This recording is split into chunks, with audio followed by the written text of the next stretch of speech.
Doctor's role in normal delivery. Actually, normal delivery lo doctor is a second lead. The pregnant woman is main character. So ikkada doctor పాత్ర ఏంటి? Patient pregnant అయిన వెంటనే వాళ్ళని sensitise చేయాలి.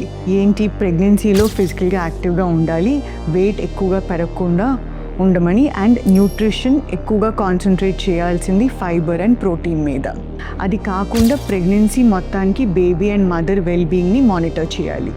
ఇప్పుడు 9వ నెల నిండేసరికి the doctor has to assess if there any risk factors. ఇప్పుడు బేబీ వెయిట్ యాడిక్వేట్గా ఉంది, చేయి పరీక్షలో దారి అనుకూలంగా ఉందో చూసుకుంటే ఏమీ రిస్క్ లేదన్నప్పుడు ఎక్స్పెక్టెడ్ డేట్ ఆఫ్ డెలివరీ, అంటే మనం అనుకున్న డెలివరీ డేట్ వరకు డాక్టర్ పేషెంట్కి న్యాచురల్గా పెయిన్స్ రావడానికి వెయిట్ చేస్తారు. ఇప్పుడు పెయిన్స్ వచ్చినాయి, అప్పుడు డాక్టర్ లేబర్ని మానిటర్ చేస్తారు. సో అక్కడ ఏం చేస్తారంటే పెయిన్స్ వస్తున్నప్పుడు గర్భసంచి నోరు తెరుచుకుందా, హెడ్ దిగిందా చెక్ చేసుకుని బేబీ హార్ట్ బీట్ చూసుకుంటారు. ఇప్పుడు బేబీ హార్ట్ బీట్ ఏమైనా అబ్నార్మల్గా ఉన్నా దాన్ని ఫీటల్ డిస్ట్రెస్ అంటారు. లేకపోతే బేబీ హెడ్ అనుకున్న స్పీడ్లో దిగట్లేదు, that is failure of progress.